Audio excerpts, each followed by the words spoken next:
자, 일단 오늘 2018년 1월 2일이죠. 오늘 첫 번째 강의 시작 한번 해보겠습니다. 새해 복 많이 받으시고요. 올해는 일단 전반적으로 좋은 시장이 될 거다 이렇게 예상을 하고 있습니다. 다양한 이유가 있죠. 그러니까 다양한 이유가 있는데, 사실은 그 형태, 오늘은 형태값에 대한 얘기를 할 건데, 코스피나 코스닥이나 형태값에 대한 그 근거점을 좀 가지고 있고요. 그리고 정부 정책 시황적인 부분들도 역시 그 부분에 있어서의 이 주가 부분들을 밀어 올릴 수 있는 가능성이 있다. 이 부분들을 좀 보고 있습니다. 제가 여러 번 말씀드린 것처럼 일단 정부 정책에서는 저희 그 코스닥 활성화 정책이 이제 1월 달에 발표를 앞두고 있습니다. 1월 달에 발표를 앞두고 오늘 코스닥 시장이 좀 상당히 많이 강했죠. 27일, 28일 요 이후에 오늘도 좀 상당히 많이 강했는데요. 오늘 800선을 돌파하면서 구간을 만들어내고 있습니다. 오늘 조금 더 주목하셔서 보셔야 할 점이 환율인데요. 자, 환율 잠깐 볼게요. 주요 환율. 지금 드디어 환율 차트가 1060원까지 내려갔죠. 제가 한번 말씀드린 적 있죠. 이제 그 환율의 차트 선이 1100원에서 1100원에서 1120원 그리고 1200원 구간의 이 환율 부분들이 이제 레벨이 낮아져서 1060원, 1080원 더 많게는 1000원 초반까지도 내려갈 수 있다. 즉 환율적인 부분에서 우리나라의 통화 확대 부분들 우리나라 이 통화의 강세 부분들이 조금 더 진행되고 있다라는 것은 전반적으로 외부 자금이 국내 시장으로 더 많이 들어오고 있다 이렇게 좀 보고 있죠. 어떻게 보면은 환율이 강세이면은 수출 기반의 우리나라 국가들은 좀 안 좋은 거 아니야? 이렇게 볼 수도 있지만 상대적으로 봤을 때 우리나라 환율은 지금까지 그 수출 대비해서 그러니까 교육 수출 물량 대비해서 상대적으로 환율이 상당히 박스에 갇혀 있었다라고 볼 수 있습니다. 이 주기상으로 봤을 때는 이렇게 1000원대에서 1200원대까지 지난 2015년 이후에서도 계속 갇혀 있었죠. 근데 이때도 계속 무역 수지는 흑자였거든요. 즉 돈은 국내에 계속 유입된 상황에서도 환율은 계속 막아주는 그 상황이었다라고 좀 볼 수 있습니다. 거기에 비해서 우리나라 환율을 조금 더 낮춰줌으로써 이제 그 제대로 환율 반영을 하고 있다 이렇게 생각을 하고 있고요. 환율에서도 우리나라는 상대적으로 강세를 나타내고 있다. 사실 상대적으로 달러가 약세를 나타내고 있기 때문에 이렇게 환율적인 측면에서 우리나라 원화가 강세처럼 보이는 측면도 없지 않아 있고요. 최근에 달러가 약세에 따라서 금 가격이나 아니 구리 가격이나 이런 원자재 가격 같은 경우에도 상당히 많이 올라가고 있죠. 그 부분도 투자로서의 좀 연결을 해둘 수 있는 요소가 될 수 있습니다. 환율 여기까지 넘어가고요.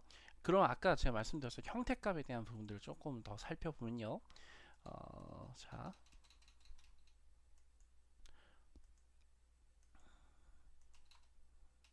자, 역사적으로 봤을 때 코스닥 지수는 예전에 600선에서 2900선까지 이때가 그 IT 버블이었죠.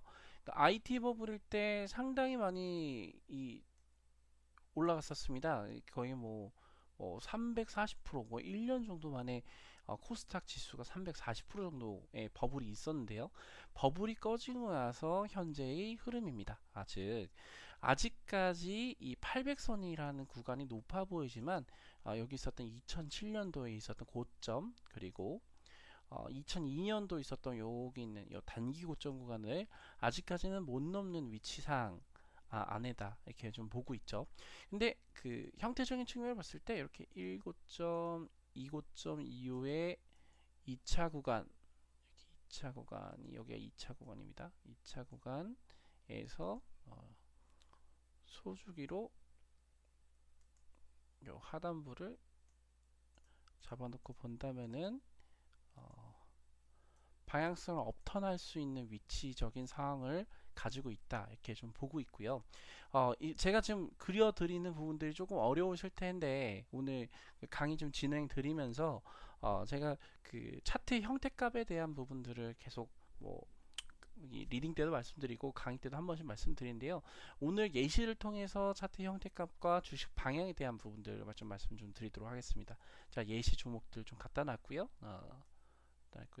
결론적으로는 코스닥이 얼마나 갈 것인가 이 부분들은 사실은 저도 잘 모르겠습니다. 그러니까 어느 정도까지 갈 것인가 혹자는 천선을 갈 수도 있고 그 위까지 더 갈 수도 있고 그렇게 좀 보고는 있는데 사실 그 구간이 좀 더 나와봐야 일단 방향성을 알 수 있을 것 같고요. 사실 주봉상으로는 조금 더 방향성을 좀 만들어낼 수 있고 왜냐면은 지금 그동안에 많이 노력했었던 위치 안에서 주봉상으로 요번 주는 양봉으로 마감을 했거든요. 오늘 좀 위치상으로 오늘 첫날인데요. 조금 더 밀어 올려야 되는 노력을 더 많이 했었죠. 그래서 방향성을 조금 더 위로 보고 있고요. 다만 오늘 그러니까 요번 주에 주봉상 양봉 이후에는 재차 조정 구간이 한번 있을 수 있습니다. 이게 지수이기 때문에 언제까지 계속 올라갈 수는 없다라는 부분들 좀 체크해서 보시면 되실 것 같습니다. 다음 코스피 조금 보시면요.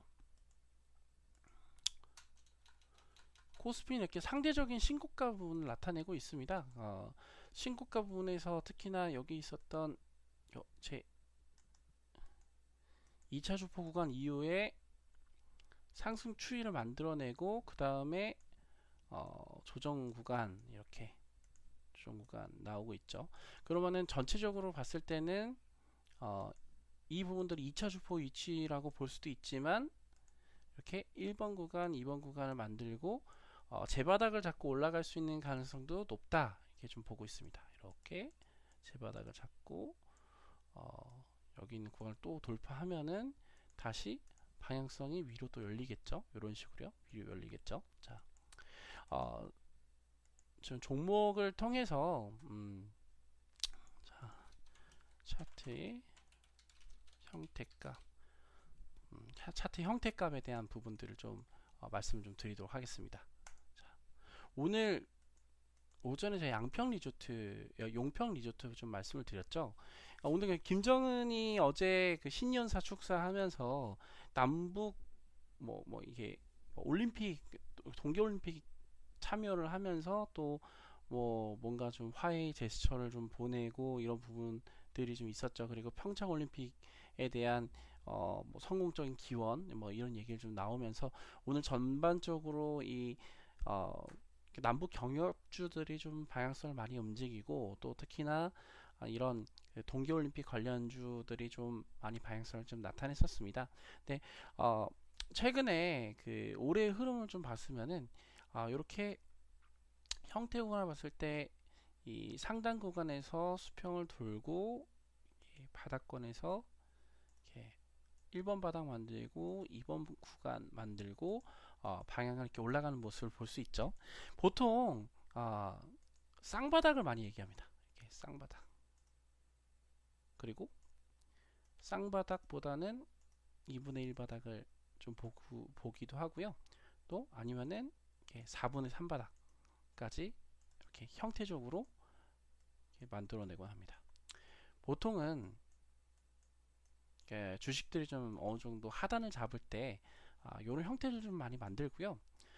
그래서 대략적으로 주가 흐름들이 구간이 좀 플랫하게 갈 때는 하단이 잡혔을 때 바닥이 깊어질 수 있다라는 전제, 그리고 다시 올라왔을 때는 재바닥 구간을 만들 수 있다라는 전제 구간을 두고 즉 머릿속에 주가의 전체적인 형태 방향을 두면서 앞으로 어떤 차트가 흘러갈지에 대한 생각을 계속적으로 해야 됩니다. 용평 리조트 같은 경우에는 이렇게 전 구간 좀 지워볼게요. 이 구간에 수평을 돌죠. 수평을 돌다가 이렇게 볼게요. 이렇게 수평을 돌면서 이 역시도 바닥을 잡죠. 1번 구간, 2번 구간을 잡고요. 여기서 이렇게 재 구간을 잡습니다. 즉, 이 상단에서도 이렇게 1번 바닥, 1번 구간, 2번 구간을 계속적으로 잡아요. 그러니까 분봉에서도 1번 구간, 2번 구간을 잡고요.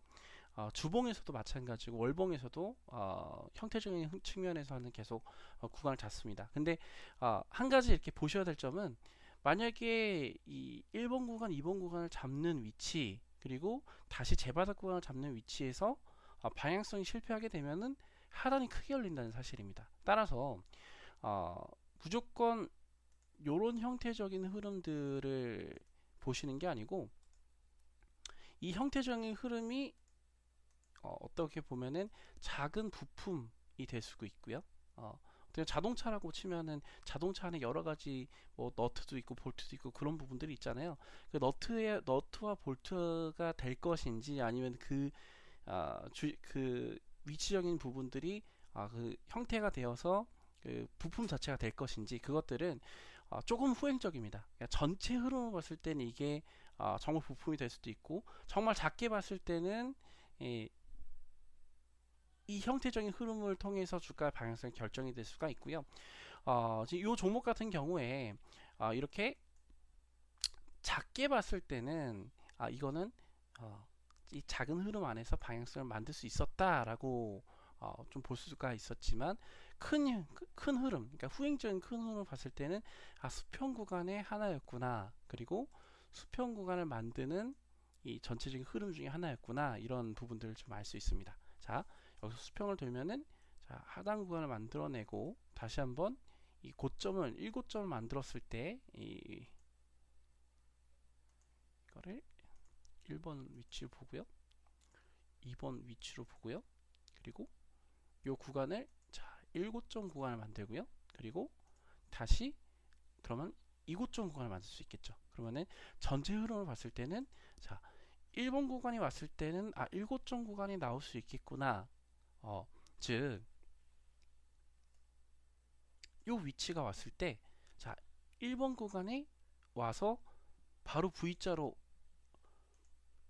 이런 식으로 반등할 확률이 높을까요? 아니면 이렇게 다시 죽였다 갈 수 있는 확률이 높을까요? 사실 10종목 중에서 한두 종목 정도는 이렇게 V자 형태로 갑니다. 이런 식으로 V자 형태로 가는데요. 사실 거의 없어요. 거의 대부분은 이렇게 재바닥 구간을 잡으러 가기 때문에 만약에 내가 1번 구간 매수를 한다라는 과정을 하더라도 다시 한번 중심부 매물대까지 왔을 때는 이 구간에서 매도를 해줘야죠.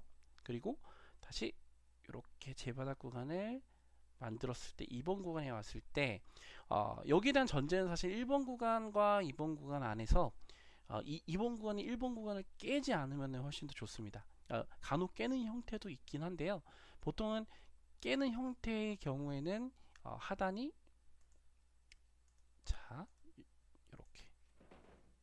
이렇게 추세적인 하단으로 만들면서 무너지면서 이 전체가 바로 이렇게 이 전체가 이렇게 1번 구간이 되는 경우가 많습니다. 이게 앞에 수평이 있겠죠. 그렇기 때문에 항상 우리가 그 매매에 대한 부분들을 매매에 대한 기준점을 세울 때 사실 만약에 이 하단 2번 구간에 산다고 하더라도 가령 1번 구간에 이 바닥권을 깼을 때는 손절 라인을 여기 안에서 잡아줘야 되죠. 손절 라인 여기 안에서 잡지 않으면은 이렇게 추세선을 타고 내려오는 구간적인 흐름들을 사실은 벗겨날 수가 없습니다. 이렇게 되면 사실 그 잠깐의 수익이 나거나 잠깐의 플러스가 나더라도 이렇게 다시 내려오면서 손실폭이 더 커지게 되죠. 결국은 이게 나중에는 1번 구간이 되고 추후에 올라와서 다시 2번 구간을 만들고 그 다음에 올라가겠죠. 그러니까 즉 현재 있는 위치가 어떠한 그 부품인지 아니면 어떠한 그러니까 뭐 자동차로 치면은 정말 엔진인지 아니면은 그 엔진 자체를 봤을 건지 아니면 엔진에 들어있는 뭐 피스톤일지 아니면 거기 있는 뭐 밴드일지 이런 부분들을 잘 살펴봐야 되고요. 그런 것들은 어떻게 보면은 본인이 가지고 있는 원칙과 기준 안에서 매매를 하시면은 훨씬 더 그 운영하시기가 더 수월하십니다. 자, 다시 좀 차트로 넘어가서요. 이 종목을 봤을 때 이렇게 1번 구간과 2번 구간. 2번 구간의 하단은 1번 구간 하단보다 확실하게 낮죠. 그리고 어떻게 하면 그런 바닥권을 만들어내는 것을 확인하냐, 이 기준으로 봤을 때, 자, 날짜를 볼게요. 1, 2, 3, 4, 5일이죠. 그 5일은 자 5위평입니다. 5위평이 지금 이렇게 지나갈수록 5위평의 각도가 사실상 하단에 이렇게 잡고 있죠. 즉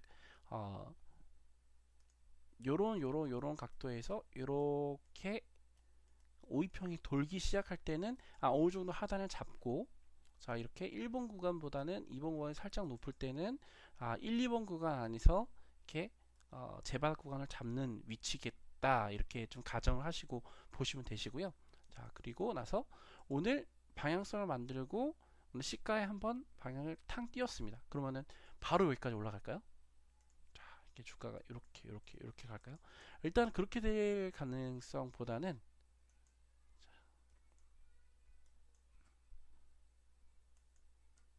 오늘 시가선이 한 7.18% 정도로 시작을 했죠. 시가선이 7.18%로 시작했다라는 것은 이렇게 보시면은 20평에서 60평 사이에 시작했다라고 좀 볼 수 있습니다. 20평에서 60평 사이에 시작했다라고 하는 것은 위로는 60의 저항을 맞고요. 아래로는 20평의 지지대를 받는다, 이렇게 좀 생각하시면 되시고요. 그렇기 때문에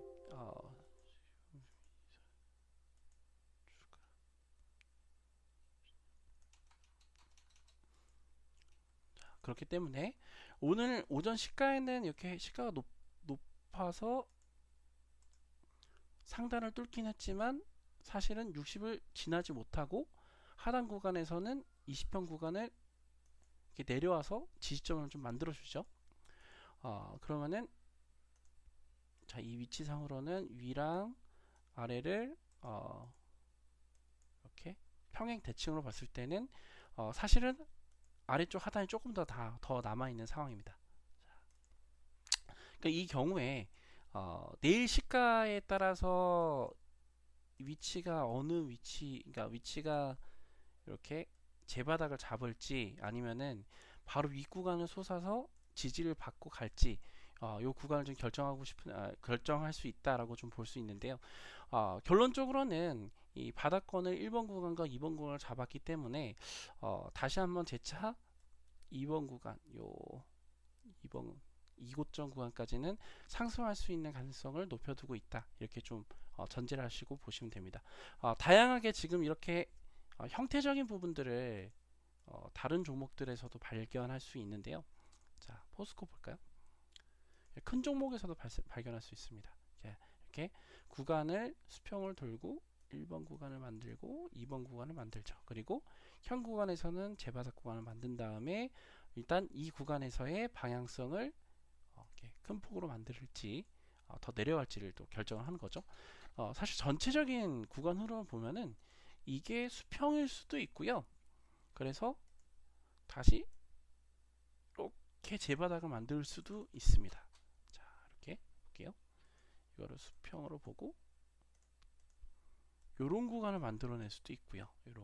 이런 구간을 만들어낼 수도 있고요. 그래서 항상 머릿속으로 이렇게 변할 수도 있고 저렇게 변할 수도 있고, 그러니까 여러 가지 이 퍼즐을 맞춰가면서 방향성에 대한 공부를 계속적으로 하면서, 특히나 이 포스코 같은 경우에는 철강 시황과 전체적인 업종에 좀 관련이 되어 있는 종목이기 때문에 그런 부분을 다 연계해서 생각을 하셔야 되는 종목이고요. 또 SK네트워크스 같은 경우에도 이렇게 전체 되게 항상 비슷하죠. 여기서 1구간, 2구간 만들고 이 구간에서도 5위평이 도는 구간이 보이죠. 5위평이 도는 구간이 보이고 이 구간 안에서 이렇게 1바닥, 자, 2바닥을 잡고 하나의 형태값을 이렇게 만들어냅니다. 그러면은 이 종목은 요 구간까지, 적어도 요 구간까지는 한 번은 2번 구간을 만들어주므로 올라갈 수 있겠구나 라는 이런 전제점을 가지고 종목을 바라보게 됩니다. 자, 네이처셀 제가 오늘 매매했는데요. 매매하면서 제 매도에 대한 부분들 조금 뒤쪽에서 좀 말씀을 드리고요. 이 역시도 자 1번 구간 만들고, 자 이렇게 1번 구간 만들고, 자 2번 구간 만들죠. 제가 어디서 매매했죠? 요 구간 이 위치에서 제가 이 시가선을 보고요. 시가선을 보고 20평 위에서 시작을 했고, 그러면 하단 구간이 짧더라도 상단 구간에서 2번 구간 안에는 올라올 수 있겠다 라는 전제로 매매를 했었죠.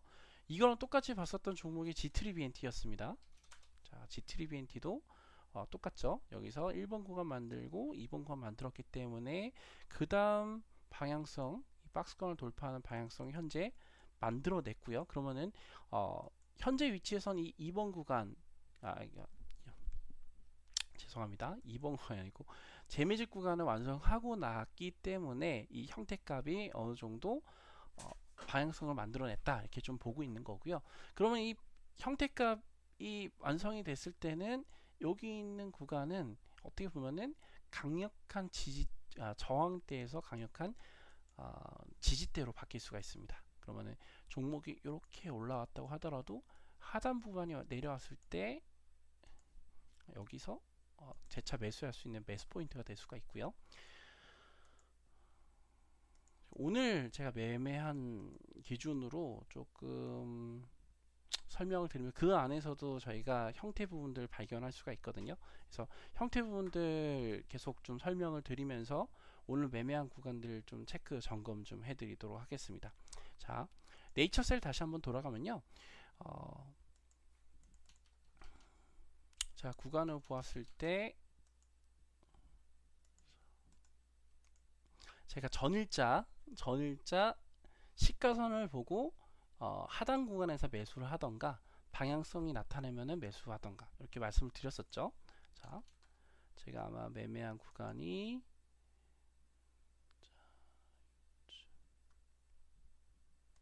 한 이쯤 될 겁니다. 자,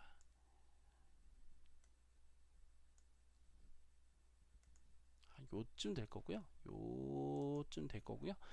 당시에 시가선이 상당히 높이 띄어진 상황에서 제가 틱봉을 좀 볼게요. 어제 틱봉을 좀 보면요.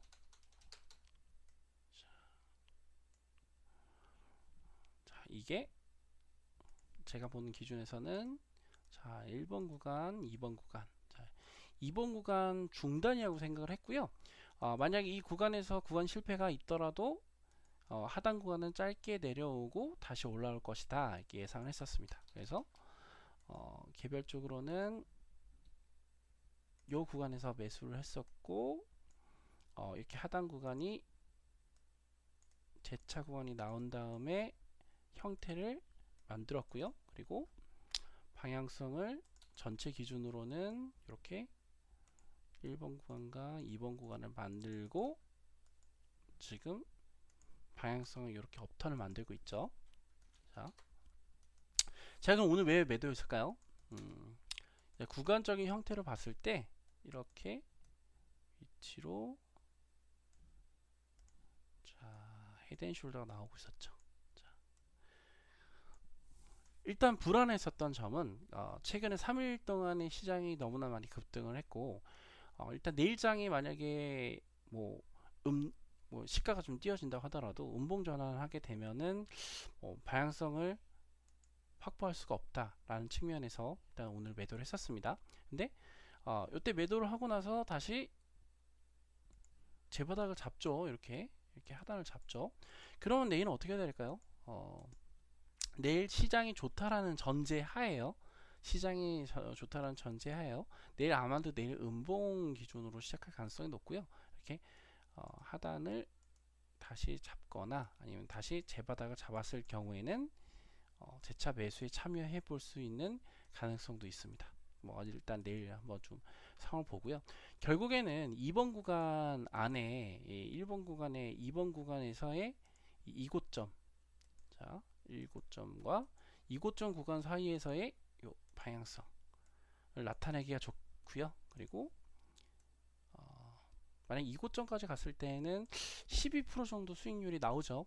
그래서 일단 내일 하단을 좀 잡게 되면은 매수에 참여해 볼 생각입니다. 자, 그리고요. 오늘 알파홀딩스 방향성이 상당히 좋았죠. 계속 설명을 좀 드리는 게, 이렇게 수정주가 적용시키고 보시라고 계속 말씀드렸죠. 오늘 결과적으로는 위치로 봤을 때 요 위치입니다. 자, 요 위치입니다. 자, 그러면 여기 있는 사람만 수익 구간이고요. 여기 있는 아래 있는 사람들은 전부 다 다시 손실로 그죠. 여기 있는 사람만 손실 구간이고, 여기 있는 사람들은 다 수익 구간으로 돌아왔죠. 그동안의 이 흐름을 보면은, 자, 모든 사람이 수익 구간이었다가 갑자기 손실로 변하기 시작하더니 다음날 손실이 엄청나게 커졌죠. 그죠? 여기 물려 있었던 사람들이 본절매에 대한 아쉬움 또는 익절에 대한 아쉬움을 느끼기 좋은 위치와 방향성을 가진 차트라고 이렇게 볼 수가 있습니다. 그래서 오늘 결론적으로는 방향성을 잡아내는 데 성공을 했고요. 자, 또 오늘 위치적인 측면에서도, 그러니까 분봉에서도 그때 아까 설명을 드린 것처럼, 만약에 시가가 이렇게 시작을 해서 이렇게 흔들었다라고 하면은 조금 더 많은 거래량을 일으켰다 라는 가정을 했을 때는 팔아먹기 좋은 차트다 이렇게 좀 볼 수 있는데, 이 위치상에서는 물량을 끌고 갈 뿐이지 사실상 흔드는 자리가 별로 없었습니다. 따라서 팔기는 힘든 차트였다, 또는 신규 진입자가 새롭게 들어오기는 힘든 차트였다 이렇게 좀 보고 있고요. 특히나 거래량 체크해 보시면은 앞에 있는 상대적인 위치, 여기 있는 앞선 거래량 대비해서 뒷선 거래량이 훨씬 적죠. 그러면은 상대적인 위치로는 물량을 훨씬 더 쥐고 있는 확률이 더 높다, 이런 기준으로 좀 보시면 되시고요. 결국에 종목이 가지고 있는 생각은 뭘까요? 일단 뭐 알파홀딩스 여러 가지 재료와, 그리고 지금 현 섹터에 맞는 현재 뭐 이 항암 백신 관련된 섹터에 맞는 그런 재료 부분들을 좀 가지고 있고, 또 숫자적인 측면도 상당히 올해 같은 경우에는 좋을 수 있는 가능성이 좀 높기 때문에 지금 현재로서는 일단은 평가적인 측면에서는 아직은 미평가되어 있는 종목이다 이렇게 좀 판단을 하고 있습니다. 따라서 이 종목을 움직이는 세력이 이 종목의 구간을 움직인다라고 하면은 적어도 이 신고가는 더 돌파하거나 최소한 반 정도까지는 한번 올라가시지 않을까에 대한 좀 기대를 가지고 있고요. 그래서 저희 일단 홀딩하고 가지고 있죠. 그래서 적어도 반 정도까지 튀어 오르는 구간 안에서는 매매해 볼 생각입니다. 자, 다음 에클론 좀 볼게요. 에클론 사실상 이게 이 위치에서의 1번 구간이 될 가능성이 높다라고 좀 판단하는 종목이고요. 그럼 재차 2번 구간을 잡을 수 있죠. 그러면은 1번 구간의 7점까지는 한번 상승 한번 해봐 라는 생각이고요. 이 중심부, 이 중심부 기준 안에서 특히나 거래량을 좀 보시면요. 자, 여기 있는 상단의 거래량 대비해 가지고, 자, 저 하단부 거래량, 하단부 거래량이 조금 더 많죠. 만약에 세력이 물량을 좀 더 털려고 마음 먹었으면은 우측이 좀 더 길어지겠죠. 이렇게 상방에서 조금 더 길어지겠죠. 이런 식으로 상당히 좀 더 길어지고 거래량도 조금 더 많이 나왔을 겁니다. 근데 그게 아니라 이렇게 급하게 빠졌기 때문에 어느 정도 물량을 받고 올라간다라는 관점으로 좀 보는 거고요. 그래서 에클론 역시도 방향성 이렇게 만들어낼 수 있습니다. 7점까지 만들어낼 수 있고요. 다만 한 가지 좀 생각을 하는 점이, 만약에 지금 뭐 그 정배열 초기에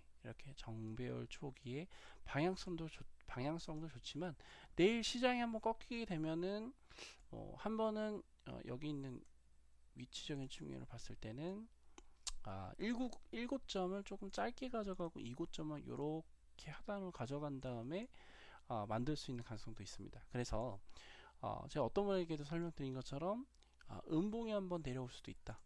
그건 항상 전제로 봐야 됩니다.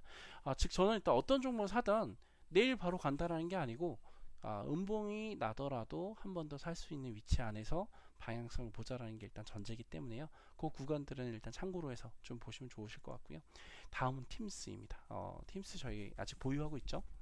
일단 뭐 사실 뭐 좋고요. 그러니까 방향성도 자 이렇게 계속 하단도 계속 만들어주고 있고요. 오늘은 그러니까 오늘 종가가 살짝 조금 아쉽습니다. 사실은 오늘 종가가 이렇게 양봉이 아니라 이렇게 음봉 기준에서 마무리를 해도 나쁘지 않지 않았을까. 그러니까 차라리 올라오는 건 중간에 올라오는 게 낫거든요. 조금 더.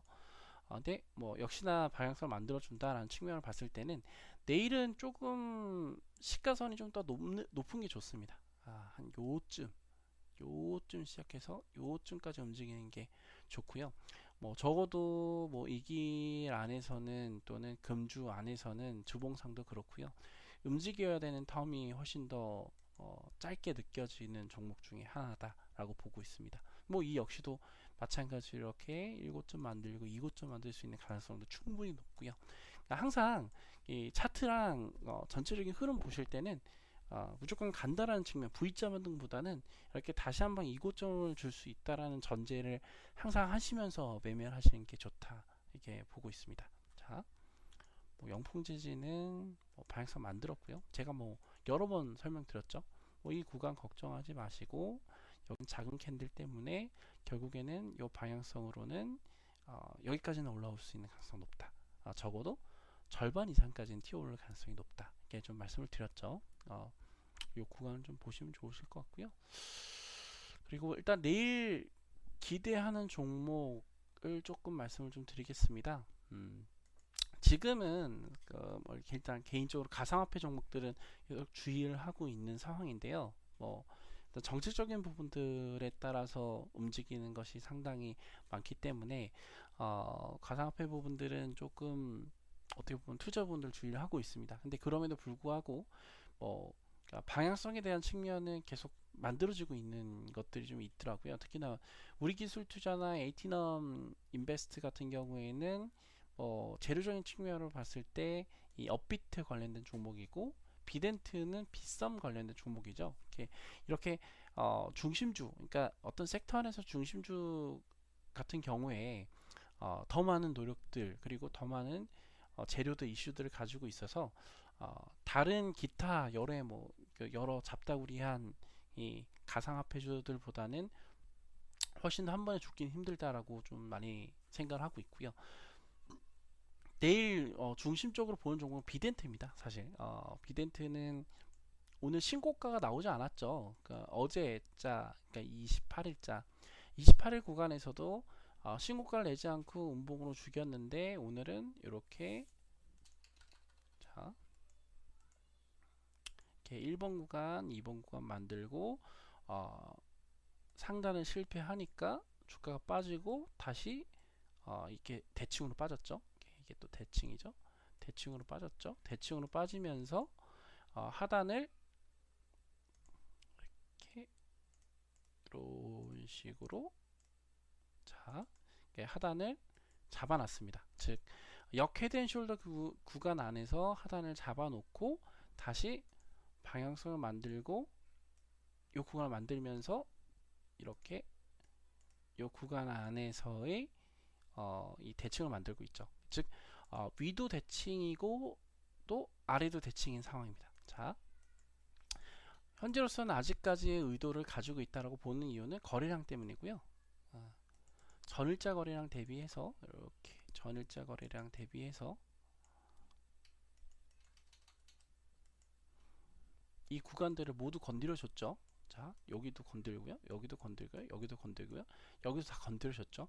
이 구간을 빼고는 거의 다 건드려줬는데도 거래량은 전일자 거래량의 30% 정도밖에 나오지 않았습니다. 즉, 이 구간을 흔들었었던 위치가 개인을 떨구려는, 그러니까 즉 세력의 물량을 개인에게 떨구려는 위치보다는 일단은 개인을 털고 올라갈 수 있는 위치가 될 수 있다 이렇게 좀 판단을 하고 있고요. 그건 어떻게 보면 후행적으로 좀 체크를 할 수 있습니다. 그래서 비덴트가 종가상으로 전체의 이 위치를 훑었음에도 불구하고 이 작은 거래량 안에서는 일단 방향성을 좀 더 많이 만들어낼 수 있다 좀 생각을 하고 있고요. 그리고 그 형태적인 측면에서도 이렇게 자 1번 구간, 2번 구간 잘 만들었죠. 그러면은 자 2번 구간 안에서는 방향성을 만들면 더 윗구간을 노릴 수 있다. 좀 봅니다. 앞에 말씀드렸었던 G3BNT도 그렇죠. 1번 구간, 2번 구간 만들고 방향성 만드니까 그 위에 그러니까 윗구간까지 더 올라갈 수 있죠. 항상 이 주식들은 이 큰 그림 안에서 큰 그림 안에서 보면은 현재 있는 보이는 요 위치들은 정말 작은 이 중간에 있는 이 작은 구간일 뿐입니다. 결국엔요. 다음 종목 좀 보고 있는 것은 PCL 계속 보고 있고요. PCL 주봉상으로는 한번 이렇게 하단이 떨어져야 하지 않을까 계속 보고 있습니다. 일단은 위치 조건 측면에서는 자 한번 이렇게 공포가 한번 좀 주는 걸 계속 기다리고 있고요.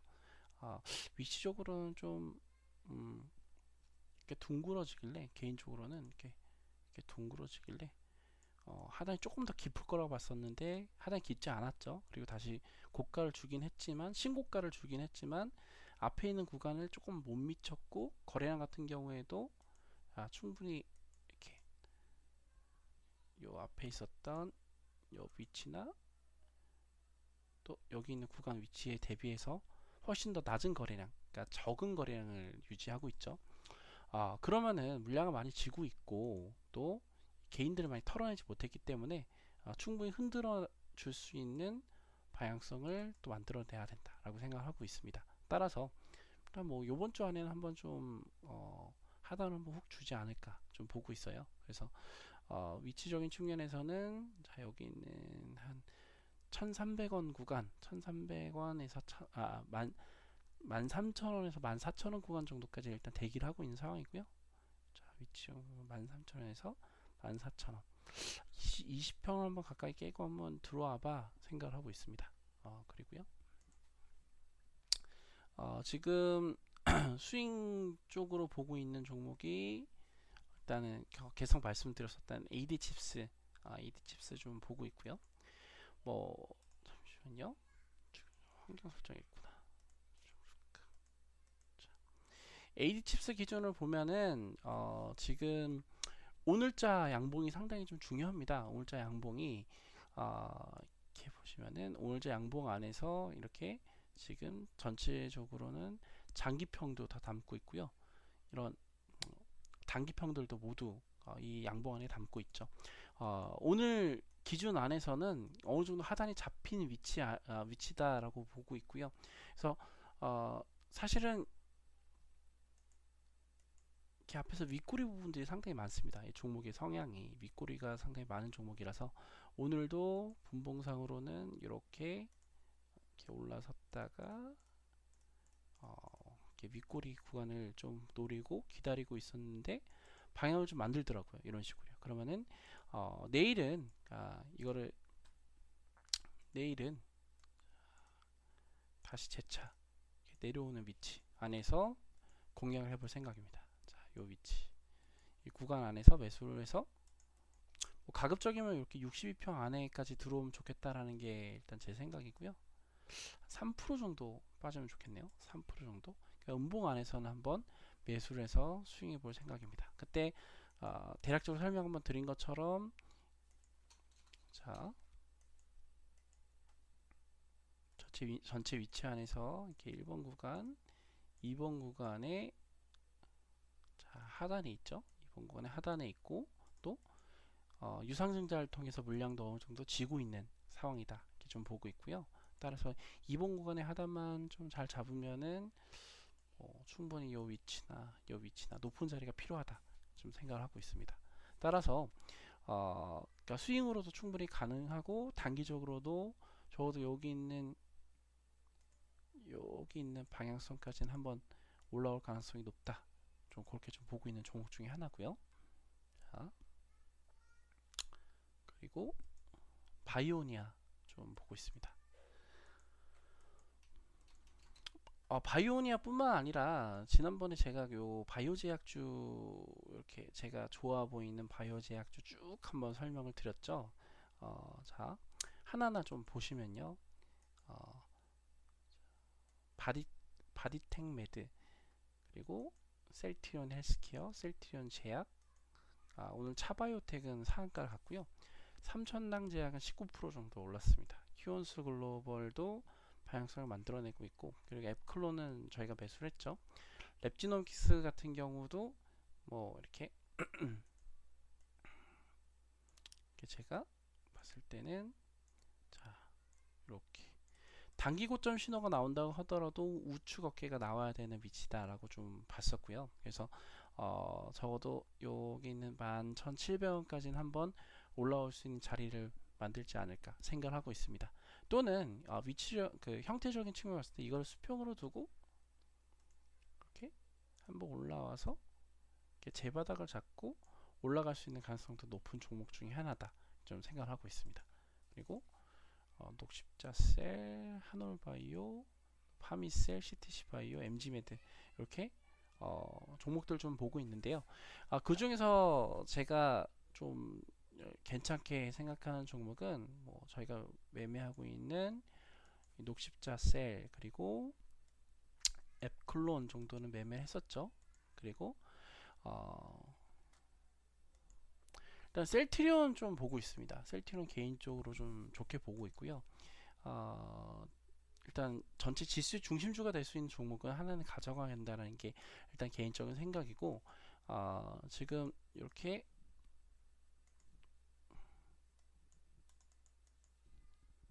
1번 구간과 2번 구간 짧게 준다고 하더라도, 또는 큰 위치 안에서 자 1번과 2번 구간을 준다고 하더라도 지금 현재 위치에서는 자 완전히 벗어난 상황이죠. 그래서 재바닥을 만드는 것을 좀 기다리고 있고, 재바닥 안에서는 재차 방향성을 만드는 종목이 될 수 있다 이렇게 좀 판단하고 있습니다.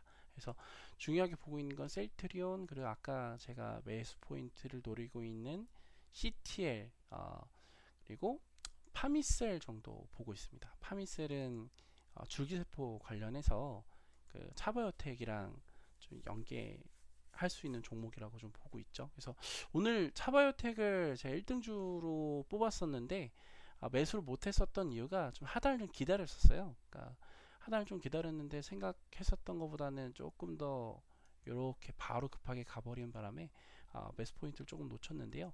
일단은 재구간이 나올 때까지 좀 기다릴 생각입니다. 오늘 좀 뭐 개인적으로 목 상태가 좀 안 좋아가지고 계속 좀 진행이 좀 딜레이가 되고 있는데, 오늘 여기까지 하고요. 그러니까 저희가 매수 구간 포인트 삼은 거 내일 그 실전 리딩 하면서 계속적으로 피드백 드리면서 내일 또 다시 한번 점검해 드리고 다시 한번 좀 뵙도록 하겠습니다. 감사합니다.